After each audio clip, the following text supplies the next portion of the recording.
दोस्तों, हाईजैकिंग जैसे जुर्म में अव्वल तो किसी खातून का मुलविस होना ही हैरत की बात है, लेकिन किसी नौजवान लड़की का जहाज हाईजैक करना, फिर प्लास्टिक सर्जरी से अपनी शक्ल तब्दील करना और एक बार फिर हाईजैकिंग करना, ये यकीनन एक ऐसी हैरतनाक कहानी है जिस पर यकीन करना मुश्किल नजर आता है। लेकिन आज की वीडियो में हम एक ऐसी कहानी बयान करने जा रहे हैं जिसको फलस्तीनी खातून लैला खालिद ने सरअंजाम दिया, जो 9 उम्री में आज़ादी फ़लस्तीन की अमली जद्दोजहद का हिस्सा बन गई और फिर वो काम कर दिखाया जिसकी कोई दूसरी मिसाल मौजूद नहीं।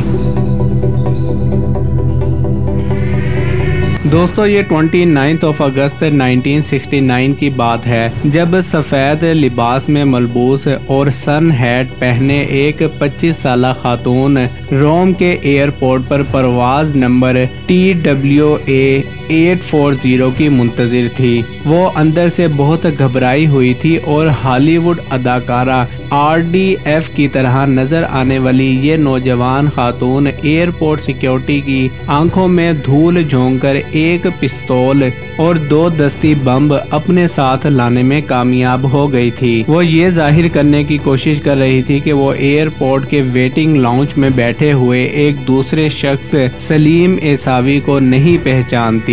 सलीम एसावी दरहकीकत फलस्तीन की आज़ादी के पॉपुलर फ्रंट के कमांडर यूनिट के अहम रुकन थे।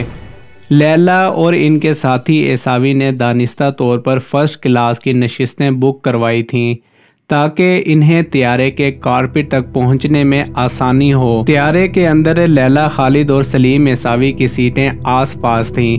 एयर होस्टेस ने लैला को कॉफ़ी और एसावी को बियर पेश की, लेकिन एयर होस्टेस के बहुत इसरार के बावजूद लैला खालिद ने कुछ नहीं खाया। लैला ने एयर होस्टेस को बताया कि इन्हें ठंड महसूस हो रही है और इनके पेट में दर्द है, लिहाजा इन्हें एक इजाफी कंबल दिया जाए। जैसे ही कंबल मिल गया तो लैला ने अपना हैंड ग्रेनेड और पिस्तौल कंबल के नीचे रख दिए ताकि बवक्ते ज़रूरत इन तक आसानी से पहुंचा जा सके।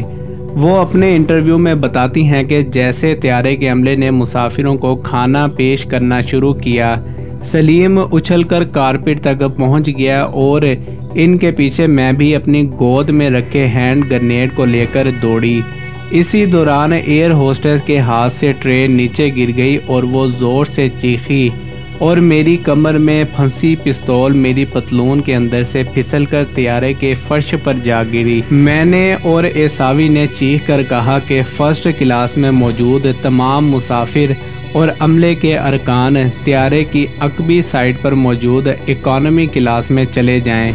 दोस्तों, वाज़ेह रहे कि इस हाईजैकिंग में लैला खालिद को पायलट और फ़ज़ाई ट्रैफिक कंट्रोल रूम से राब्ता करने का किरदार दिया गया था। इब्तदा में लैला खालिद ने पायलट से त्यारे को इसराइल के लूत एयरपोर्ट पर ले जाने के लिए कहा, जिसे अब डेविड बेन गोरियन एयरपोर्ट कहते हैं। जैसे ही त्यारा इसराइली खित्ते में दाखिल हुआ, इसके साथ साथ इसराइली फ़ौज के 3 मेराज त्यारे परवाज करने लगे।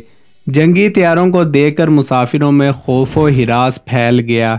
इनका ख्याल था कि इसराइली फ़िज़ाइया इनके त्यारे को मार गिराएगी, लिहाजा लैला खालिद ने एयर ट्रैफिक कंट्रोल से राब्ता किया और कहा कि अब आप हमें फ़्लाइट TWA 840 की बजाय PFLP यानी फ्री अरब फ़लस्तीन के नाम से पुकारेंगे। त्यारे के पायलट ने पहले तो लैला की हदायत को मानने से इनकार कर दिया, लेकिन जब लैला ने उसे अपना दस्ती बम दिखाया तो उन्होंने हदायत पर अमल करना शुरू कर दिया। जब जहाज़ लूत एयरपोर्ट के ऊपर से गुजरा तो नीचे सैकड़ों इसराइली फौजी और टैंक हाईजैकरों से निपटने के लिए तैयार खड़े थे। तब लैला खालिद ने पायलट को त्यारा दमिश्क ले जाने का हुक्म दिया।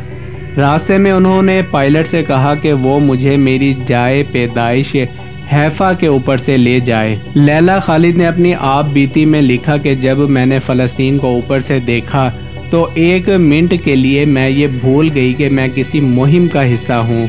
मेरे दिल में ये भूख उठी कि मैं अपनी दादी, अपनी फूफियों और वहां मौजूद हर फर्द को पुकार कर कहूं कि हम वापिस आ रहे हैं। दमिश्क के एयरपोर्ट पर लैंडिंग के बाद सलीम एसावी ने त्यारे के कॉकपिट में धमाका खेज मवाद डाल दिया और इसे उड़ा दिया, क्योंकि इनके बकौल फ़लस्तीनी अवाम की जानिब दुनिया की तवज्जो राग़िब करने का ये सबसे मौसर तरीका था। दोस्तों, इस वाक़या के बाद लैला खालिद ने अपनी नाक, रुखसारों, आँखों और मुंह की 6 जगह से प्लास्टिक सर्जरी करवाई ताकि इनकी शक्ल सूरत बदली जा सके और वो दूसरी हाईजैकिंग के लिए तैयार हो सके।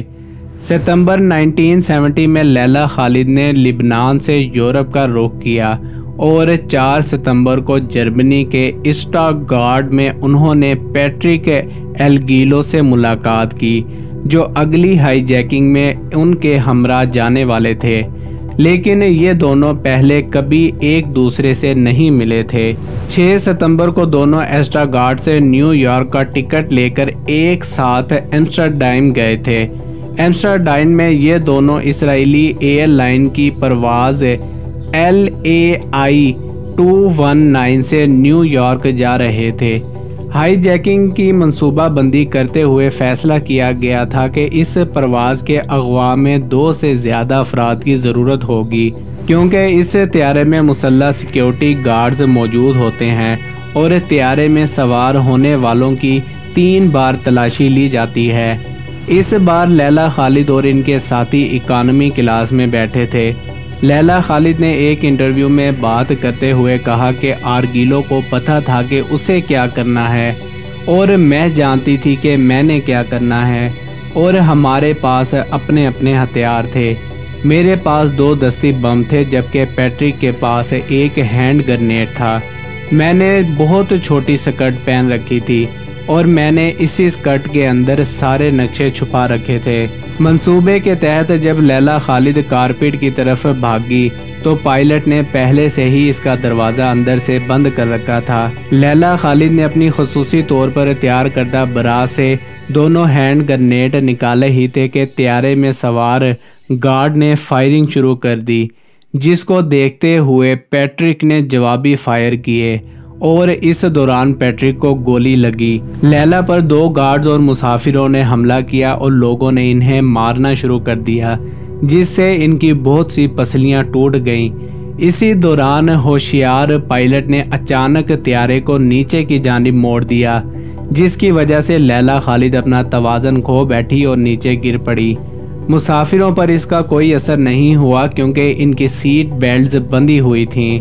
त्यारा नुमाया तौर पर नीचे आ गया, जिससे ये इम्कान भी ख़त्म हो गया कि अगर दस्ती बम फटा तो कैबिन में डिप्रेशन नहीं होगा और कम से कम नुकसान होगा। लैला खालिद ने इंटरव्यू में बताया कि आधे घंटे बाद हम खड़े हो गए और मैंने अपने दांतों से हैंड ग्रेनेड की पिन निकालने की कोशिश की। यूं ही हम खड़े हुए और चीखे, सिक्योरिटी अहलकारों ने फायरिंग शुरू कर दी। मैंने देखा कि कोई हमें कारपेट की मैजिक आई से देख रहा है। मैंने इनको मुतनब्बे किया कि मैं 3 तक गिनूंगी, अगर तब तक कारपेट का दरवाज़ा ना खोला गया तो मैं जहाज़ उड़ा दूंगी।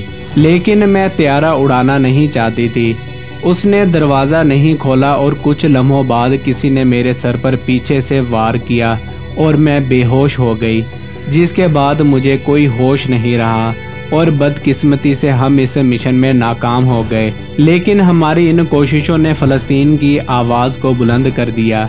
दोस्तों, इस त्यारे को बरतानिया के एयरपोर्ट पर उतार लिया गया और लैला के साथी को गोली मारकर हलाक कर दिया गया, जबकि लैला को गिरफ्तार कर लिया गया था। वो 28 दिन तक कैद में रहीं, जिसके बाद साबिक बरतानवी वज़ीर आज़म जॉन हीट ने फ़लस्तीन लिबरेशन फ्रंट के साथ कैदियों का तबादला करते हुए इनकी रिहाई का हुक्म जारी कर दिया। लैला की कहानी कई दहाइयों बाद एक बार फिर बरतानवी मीडिया में गर्दिश कर रही है। इसकी वजह यह बनी कि किसी ने बरतानवी लेबर पार्टी के सरगर्दा रहनुमा जर्मी गवर्नमेंट की एक तस्वीर ढूंढ निकाली है, जिसमें वो लैला खालिद के साथ एक रैली में नजर आते हैं। दरअसल ये 2002 की बात है, जब लंदन में फ़लस्तीन के हक में निकाली गई एक रैली में जर्मनी गवर्नमेंट ने खिताब किया था और इसी रैली में लैला खालिद को भी खिताब के लिए मदऊ किया गया था।